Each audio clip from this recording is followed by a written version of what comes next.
Alap-alap Laut Kidul karya Hoping Hu bagian 4e. Maaf, Eyang. Menurut penuturan ibu saya, ketika Eyang menghadapi mendiang Singowiro dan Eyang yang diserang olehnya, semua serangan Singowiro tidak mengenai tubuh Eyang sehingga dia lari tunggang langgang. Saya percaya bahwa Eyang tentu seorang yang sakti mandraguna. Kitejobudi tersenyum. Apa sih yang dinamakan sakti mandraguna itu, Kuluk? Berapa kuat dan pintarnya seseorang, pasti ada yang melebihinya. Kekuatan manusia itu terbatas, sesuai dengan kodrat dan kemampuannya. Kekuatan yang tidak sesuai dengan kodrat, yang mengambil dari luar alam manusia, hanya sementara dan lebih banyak mendatangkan malapetaka bagi diri sendiri daripada kebaikan. Yang Maha Sakti adalah Gusti Allah. Semua kekuatan dan kesaktian berasal dari kekuasaan Gusti Allah. Kalau dipergunakan untuk kejahatan menjadi kekuatan iblis. Kalau kekuasaan Gusti Allah melindungi seorang manusia, kekuatan apakah di dunia ini yang akan mampu mengganggunya? Aku manusia biasa yang terikat oleh kodrat yang Maha Sakti adalah Gusti Allah dan aku berlindung di dalam kekuasaannya. Pada saat itu, ada 3 orang memasuki warung dan Warsiem bergegas memasuki warung untuk melayani pembelinya. Aji ditinggalkan berdua dengan Kitejobudi.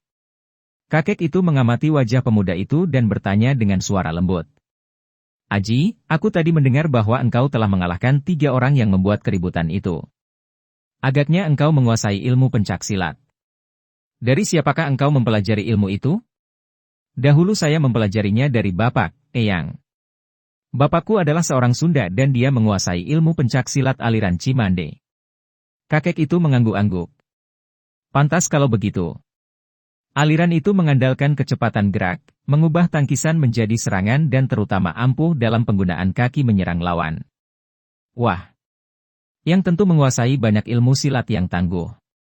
Saya percaya bahwa yang tentu seorang yang sakti mandraguna. Kitejobudi menghela napas panjang.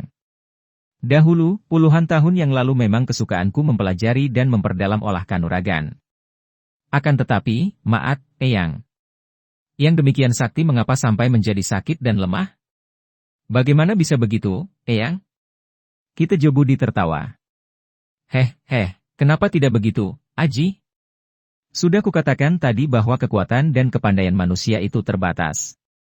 Manusia tidak mungkin dapat membebaskan diri dari kodratnya. Sudah menjadi kodrat manusia bahwa tubuhnya akan menjadi tua, digerogoti usia menjadi lemah dan mudah diserang penyakit. Tidak ada kesaktian yang mampu mencegah datangnya penyakit dan datangnya usia tua, Kuluk. Pada akhirnya semua orang harus tunduk kepada kekuasaan Gusti Allah dan bertekuk lutut kepada kodratnya. Seberapa sih kepandaian manusia? Menghitung rambut jenggotnya sendiri pun tidak mampu. Seberapa kekuatannya? Menghentikan detak jantungnya sendiri pun tidak dapat. Jasmani yang berasal dari tanah akan kembali ke tanah juga, kotor dan lemah. Kalau aku menjadi lemah dan sakit, apa anehnya itu?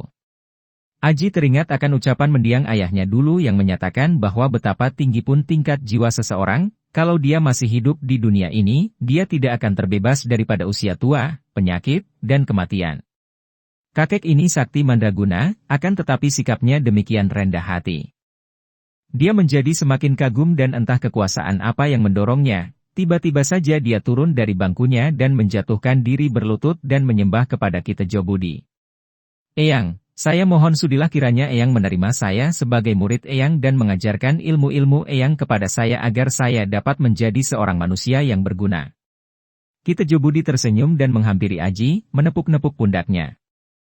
Engkau ingin menjadi seorang manusia yang berguna, Aji? Kalau begitu, tanyalah kepada dirimu sendiri lebih dulu, engkau ingin berguna untuk siapa? Untuk dirimu sendiri, untuk keuntunganmu dan kesenanganmu sendiri? Tidak, Eyang. Saya ingin menjadi seorang manusia yang berguna bagi Tuhan. Kitejobudi terkekeh. Lalu apa yang kau lakukan agar engkau berguna bagi Gusti Allah? Dengan cerdik Aji mengambil sikap rendah hati dan bodoh. Untuk menjawab itu saya mohon petunjuk dari Eyang. Aji, Gusti Allah itu Maha Ada, Maha Punya, dan Maha Cukup. Gusti Allah tidak pernah kekurangan, tidak pernah membutuhkan, apa yang dapat kau haturkan kepadanya? Jadilah manusia yang berguna bagi keluargamu, lalu berkembang menjadi berguna bagi semua orang, bagi bangsamu dan negaramu. Yang terakhir, menjadi berguna bagi manusia dan dunia. Dengan begitu berarti engkau menjadi manusia yang berguna bagi Gusti Allah, karena engkau menjadi alatnya yang baik dan berguna. Terima kasih, Eyang. Untuk dapat menjadi manusia berguna seperti yang Eyang terangkan tadi, maka saya mohon Eyang sudi mengajarkan ilmu-ilmu kepada saya. Tanpa ilmu bagaimana saya dapat berguna bagi orang lain? Hehehe, agaknya Gusti Allah telah menghendaki demikian.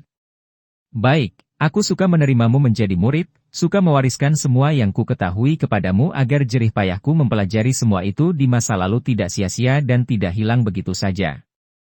Akan tetapi hanya satu syarat, yaitu ibumu harus menyetujuinya. Saya setuju. Saya setuju sepenuh hati saya, Paman. Kata Warsiem yang baru saja memasuki ruangan itu dan mendengar ucapan Ki Tejo Budi. Ia lalu menghampiri dan ikut berlutut menembah di samping anaknya. Baiklah, aku menerima Aji sebagai muridku. Sekarang kalian bangkit dan duduklah. Ibu dan anak itu lalu bangkit dan duduk di atas bangku, akan tetapi kembali Warsiem harus memasuki warung karena ada lagi tamu yang hendak makan. Aji, dengarkan baik-baik. Ilmu kanuragan baik saja dilatih dan dikuasai untuk menguatkan tubuh dan untuk melindungi diri dari ancaman kekerasan yang datang dari luar. Akan tetapi ingat, ilmu ini hanyalah ilmu jasmani yang amat terbatas sekali. Betapapun tingginya ilmu kanuragan ini, pasti ada yang menunggulinya. Ilmu kanuragan baru menjadi ilmu yang baik kalau kau pergunakan ilmu itu demi kepentingan negara dan bangsa. Mengertikah engkau, Aji? Dari tempat duduknya Aji menyembah. Saya mengerti, Eyang.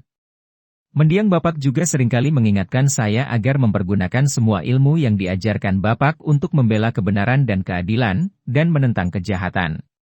Bagus, kalau begitu. Aku percaya bahwa mendiang bapakmu tentu seorang yang bijaksana sehingga kebijaksanaannya itu masih tampak pada istri dan puteranya. Sekarang ketahuilah, Aji bahwa ada ilmu, yaitu ilmu menyerah, pasrah sepenuhnya dan sebulat-bulatnya kepada Gusti Allah. Ilmu menyerah, Eyang. Apa itu dan bagaimana? Aji tidak mengerti.